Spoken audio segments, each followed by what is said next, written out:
بسم اللہ الرحمن الرحیم وبہ نستعین وہو خیر معین۔ کل آپ کے سامنے بیان ہوا کہ عورت حائضہ 6 قسموں کی ہوا کرتی ہے: وقتیہ عددیہ، خالی وقتیہ یا خالی عددیہ، یا مضطربہ، مبتدعہ و ناسیہ۔ یہ 6 قسم کی عورتوں میں سے سب سے پہلی عورت کے جو حائض کے احکام جس پر آتے ہیں وہ ہے وقتیہ عددیہ، یعنی وقت بھی ایک جیسا ہے اور اس کی تعداد بھی ایک جیسی ہے، تو یہ عورت کہلائے گی وقتیہ عددیہ۔ وقتیہ عددیہ کی 2 قسمیں ہیں حائض عورت میں، وہ 2 قسم کی وقتیہ عددیہ ہوتی ہے، ایک سیدھی سیدھی ہے، ایک ذرا گیپ کے ساتھ ہے۔ تو پہلے سیدھی سیدھی کو ملاحظہ کریں کہ جس کے اندر کوئی پیچیدگی نہیں ہے، لیکن سیدھی سیدھی بات کہ پہلے مہینے میں جس تاریخ کو شروع ہوا اور جس تاریخ کو خون ختم ہوا، تو خون آنے کی تاریخ بھی معین تھی اور تعداد مقرر تھی اور ختم ہونے کا ٹائم پیریڈ بھی معلوم ہے۔ دوسرے مہینے میں بھی سیم اسی طریقے سے ہوا، 2 مہینے ایک جیسا خون آئے تو عورت کی عادت مقرر ہو جایا کرتی ہے۔ دوسرے مہینے میں بھی بالکل پہلے مہینے کی طرح شروع ہوا، اتنے ہی دن آیا اور پہلے مہینے کی طرح اختتام بھی اسی تاریخ کو ہوا جو پہلے مہینے میں اختتام ہوا تھا، بالکل سیم ہے۔ اگر سیم آئے تو اس کا مطلب وقت بھی وہی ہے، عدد بھی وہی ہے اور تعداد کے خون کے لحاظ سے بھی برابر ہے، آنے جانے اور تعداد کے اعتبار سے بالکل برابر ہے۔ یعنی مثلا ایک عورت کو پہلی تاریخ کو خون آنا شروع ہوا، پہلے مہینے میں پہلی تاریخ سے 3 تاریخ تک مسلسل خون آتا رہا اور 3 تاریخ کے بعد خون بند ہو گیا، اور 3 دن کم سے کم حیض ہوا کرتا ہے، اور 3 دن کی کم سے کم کی قید اور شرط پوری کر لی اس نے، تو اس کا حیض تو ہو گیا نہیں۔ پھر ہوا یہ کہ دوسرے مہینے میں بھی بالکل سیم طریقے سے آیا، بالکل اسی طرح پہلی تاریخ کو شروع ہوا، تیسری تاریخ کو ختم ہوا، 3 دن مکمل ہو گئے اور بالکل سیم طریقہ تھا، تو اس کو کہیں گے وقتیہ ہے، پہلی سے لے کر 3 تاریخ تک، اور عددیہ ہے کہ 3 دن اس عورت کو خون حیض آیا کرتا ہے، تو اس کی عادت مقرر ہو جائے گی 2 مہینے کے بعد، 2 مہینے ایک دم ساتھ اس کی عادت مقرر ہو جائے گی کہ یہ عورت وقتیہ عددیہ والی عورت ہے، اور 3 دن تک نہ نماز پڑھے گی، نہ روزہ رکھے گی، نہ کوئی عبادت طہارت والے انجام دے گی، نہ طواف انجام دے گی، نہ قرآن کو ہاتھ لگائے گی، نہ مسجد میں جائے گی، نہ کوئی اور جو ہے ایسے کام جو اس حیض کی حالت میں منع ہوتے ہیں وہ کام سارے چھوڑ دے گی۔ یعنی اس قطعی طور پر چھوڑنا ہے، کیونکہ یہاں پر کوئی شک نہیں ہے، یعنی یقینی طور پر اس کے عادت کے ایام پہلی تاریخ سے تیسری تاریخ تک مقرر ہو چکے ہیں، اس لیے جو ہے یہ پہلی سے جب تیسری تاریخ تک جب عادت کے ایام مقرر ہیں تو پہلی سے تیسری تاریخ تک احتیاطاً یہ شک کی بنیاد پر نہیں، قطعی طور پر اس کا وظیفہ معین ہے کہ وہ 3 دن تک حیض کے احکام پر عمل کرے گی، اور کوئی شک کی بات نہیں کہ احتیاط کرے. یعنی ہاں نکاح کر سکتی ہے، طلاق نہیں کر سکتی. حیض کے عالم پہلے عرض کیا کہ طلاق نہیں واقع ہو سکتی، نکاح ہو سکتا ہے لیکن نکاح کا عمل نہیں ہو سکتا. نکاح کے صیغے پڑھے جا سکتے ہیں لیکن نکاح کا عمل نہیں ہو سکتا ہے. تو دونوں میں فرق ہے، نکاح کا صیغہ پڑھنا الگ ہے اور نکاح کا عمل الگ چیز ہے. تو نکاح ایک لفظ مبہم ہے. ہم نے عرض کیا کہ نکاح کا صیغہ پڑھا جا سکتا ہے لیکن نکاح والا عمل نہیں ہو سکتا ہے. ہاں تو یہ عورت اپنے وظیفے پر عادت وقتیہ میں عمل کرے گی، وقتیہ عددیہ میں. اب آپ دوسری عورت سنیے، ذرا پیچیدگی کے ساتھ ہے، اس لیے یہ آسان پروسیجر تو آپ نے سمجھ لیا. اب ذرا پیچیدہ پروسیجر ملاحظہ کریں گے، وہ بھی کہلاتی وقتیہ عددیہ. وہ ہے کہ پہلی سے لے کر تیسری تاریخ تک مسلسل خون حیض آیا، پھر اس کے بعد 3 دن کا گیپ ہو گیا. مثال کے طور پر ضروری نہیں کہ 3 دن کا ہو، کبھی 1 دن کا بھی ہو جاتا ہے، کبھی 2 دن کا بھی ہو جاتا ہے. یہاں پر 3 دن کا فرض کرے ہو گیا. 1 دن کا بھی گیپ ہو سکتا ہے 2 حیض کے درمیان. جو حیض کا ایک ہی عادت کا پیریڈ ہے اس کے اندر 1 دن کا پیریڈ بھی گیپ ہو سکتا ہے. یہاں وہ جو کہا کہ 2 حیض کے درمیان کم سے کم جو ہے وہ 10 دن کا فاصلہ ہونا چاہیے، وہ حیض مکمل ہونے کے بعد کی بات. اب یہ حیض چل رہا ہے یعنی 10 دن تک حیض چلتا ہے. یعنی 10 دن کے اندر اندر جو آتا ہے وہ حیض کا شمار ہوتا ہے، جو بھی خون ہو. یعنی چنانچہ پہلی سے تیسری تاریخ تک تو خون آتا رہا، اور پھر 3 دن یا 2 دن یا 1 دن خون نہیں آیا. اگر 3 دن خون نہیں آیا ہے اور پھر 3 دن مسلسل خون اور آیا،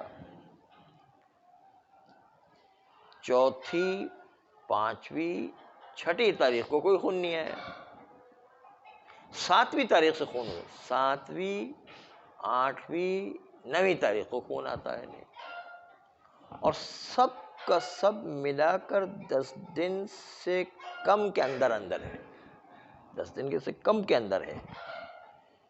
اور سب ملا کر کے آپ حساب کریں تو 9 دن بنتے ہیں. 3 دن پہلے، 3 دن آخر میں اور 3 دن درمیان میں گیپ، تو کل 9 دن بنتے ہیں. 10 دن سے پھر بھی کم ہے. 10 دن کے اندر اندر ہو تو سب ملا کے ایک ہی حیض کہلاتا ہے. سب ملا کے 2 الگ الگ حیض نہیں کہلائیں گے، ایک ہی حیض کہلائے گا. چنانچہ اس کے لیے 2 آپ کو یہ بھی یاد رکھنا ہے کہ 2 مہینے مسلسل اسی طرح سے آئے. پہلے مہینے میں بھی یہی ہوا کہ پہلی سے تیسری تک آیا، پھر چوتھی، پانچویں، چھٹی گیپ ہوا، پھر 7ویں، 8ویں، 9ویں پھر واپس خون آ گیا. پہلے مہینے میں بھی یہی ہوا اور دوسرے مہینے میں بھی یہی ہوا. تو یہ بھی عورت عادت وقتیہ عددیہ کہلائے گی. وقتیہ اس لیے کہ وقت بھی معین ہے، بالکل ابتدا آنے کا وقت بھی معین ہے، جانے کا وقت بھی معین ہے، گیپ کا وقت بھی معین ہے، دوبارہ شروع ہونے کے وقت بھی معین ہے، اور پھر سب سے آخر میں اختتام ہونے کا وقت بھی معین ہے. بالکل اس لیے وقت بھی ایک ہے اور ساتھ ساتھ عدد بھی برابر ہے. پہلے مہینے میں بھی 3 دن شروع میں آیا، پھر جو ہے درمیان میں 3 دن گیپ ہوئے، پھر جو ہے 3 دن جو ہے پھر دوبارہ آیا. دوسرے مہینے میں بھی یہی ہوا، پہلے 3 جو ہے دن آیا، پھر جو ہے 3 دن گیپ ہوا، پھر 3 دن جو ہے خون آ گیا. تو دونوں میں ایک ہی سسٹم سے دونوں مہینے میں آیا ہے. تو یہ بھی عورت عادت وقتیہ عددیہ کہلائے گی، کیونکہ اس کا وقت بھی ایک جیسا ہے اور عدد بھی خون کے ایک جیسے ہیں، اس لیے وقتیہ عددیہ کہتے ہیں. لیکن اس کو حائض 9 دن کی عادت مانیں گے یا 6 دن کی عادت مانیں گے، یہ جو ہے ذرا سا ایک محل بحث ہے. اس کو آغا سیستانی کہتے ہیں کہ 6 دن کی عادت مانیں گے. جس دن خون آیا 6 دن کی 3 اور 3 کر کے جو 6 دن خون آئے، اس کو 6 دن کی عادت والی عورت کہا جائے گا. البتہ درمیان میں جو گیپ کا پیریڈ ہے اس کو آغا سیستانی کہتے ہیں کہ احتیاط واجب کی بنیاد پر یہ عورت احتیاط پر عمل کرے گی. احتیاط کا مطلب کیا ہے؟ حائض کے طرق کو چھوڑ دے گی اور حائض کے احکام پر عمل نہیں کرے گی، بلکہ استحاضہ والے احکام پر عمل کرے گی. یعنی روزے نماز انجام دے گی. روزے نماز انجام دینا تو استحاضہ والی کو، اس کو بھی روزے نماز انجام دینا ہے. 3 دن گیپ کے اندر روزے نماز انجام دینے ہیں. کیونکہ بالکل خالی تھی، اس لیے جو ہے یہ حائض کے احکام، اس لیے کہ احتیاطاً ہو سکتا ہے حیض ہو، پتہ نہیں ہے، درمیان میں جو گیپ آیا تو ہو سکتا ہے گیپ ہی نہ ہو، اس لیے احتیاطاً حائض کے طرق کو چھوڑ دے گی. طرق کیا تھے؟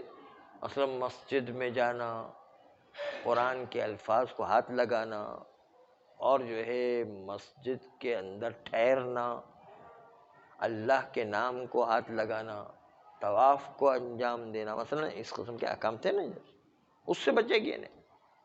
اور ساتھ ساتھ نماز روزے انجام دے گی.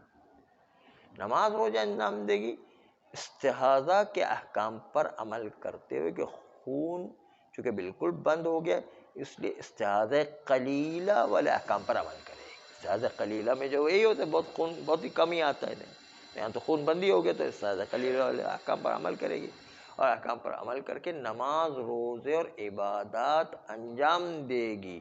حتیٰ حج کرنا ہو تو حج میں طواف بھی کرے گی. طواف اس لیے کرے گی کہ وہ اپنے آپ کو پاک سمجھنے والے کام بھی کرنا ہے، دوسری طرف سے طرق سے اجتناب بھی کرنا ہے، عبادتیں نہیں چھوڑنا ہے، لیکن طرق والے کام کو انجام دینا ہے.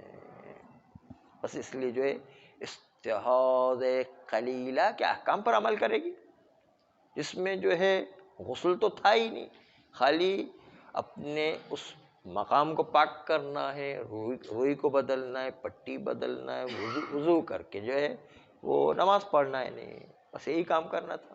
یہ کام کرے گی، نماز پڑھے گی. یہ خون تو آ ہی نہیں رہا ہے، اس لیے نماز پڑھے گی، روزہ بھی رکھے گی، اور حج ہے تو حج کے طواف بھی کرے گی. صرف یہ کہ اللہ کے نام کو ہاتھ نہیں لگائے گی اور قرآن کے الفاظ کو ہاتھ نہیں لگائے گی، مسجد میں نہیں جائے گی، مسجد میں نہیں ٹھہرے گی. مثلا یہ سارے جو طرق والے احکام تھے. دوسرے الفاظ میں کہیں کہ شوہر سے مباشرت بھی نہیں کرے گی. تو ترک میں یہ بھی تھا نا، تو یہ جو ہے کیوں بھولے جا رہے ہیں، اس کو بھی تو یاد رکھیں نا. یہ جو ہے سائیڈ میں وہ آپ رکھیں کہ طرق میں یہ بھی شامل ہے. طواف بھی عبادت ہے نا، عبادت کوئی نہیں چھوڑنا ہے، وہ حج کی عبادتوں میں عبادت شمار ہوتی ہے نا، اس لیے اس کو نہیں چھوڑنا ہے، عبادتوں کو نہیں چھوڑنا ہے. نماز عبادتیں نہیں چھوڑنا ہے، روزہ عبادتیں نہیں چھوڑنا ہے، حج چونکہ عبادت ہے اس کو نہیں چھوڑنا ہے. جو بھی عبادتیں اس کو نہیں چھوڑنا ہے، ان کو استحاضہ کی طرح انجام دینا ہے. لیکن جو ترک کرنے والی چیز تھی حائض میں، وہ ساری چیزیں چھوڑنا ہے، جس میں شوہر سے مباشرت بھی تھی، وہ بھی چھوڑ دینا ہے. وہ اس وقت اپنے آپ کو حائض سمجھنا ہے نا، سمجھنا کہ میں حائض ہوں نا. تو گیپ کے دنوں میں اپنے آپ کو احتیاط والے وظیفے پر عمل کرے گی. احتیاط کا وظیفہ کیا ہے؟ استحاضہ پلس حائض دونوں کو جمع کرے گی. دونوں کو جمع کرنے کا طریقہ کیا ہے؟ حائض کو جن جن احکام کو چھوڑ دینا تھا اس کو انجام دے گی، چھوڑنے والے کام کو، اور جو عبادتیں استحاضہ والے کو انجام دیں تو وہ استحاضہ والے احکام اپنے تمام پورے پروسیجر کو انجام دینے کے بعد کہ وہ مقام کو پاک کر روئی و پٹی بدلے اور وضو کر کے نماز پڑھو، سارے پروسیجر کو انجام دے گی جو استحاضہ قلیلہ میں تھا، اور پھر جو ہے اپنی نماز، عبادات، روزے اور طواف وغیرہ کر سکتی ہے۔ تو یہ تھا وہ احتیاط کا طریقہ جو کئی دفعہ گزر چکا ہے، دوبارہ تکرار ہم نے کی۔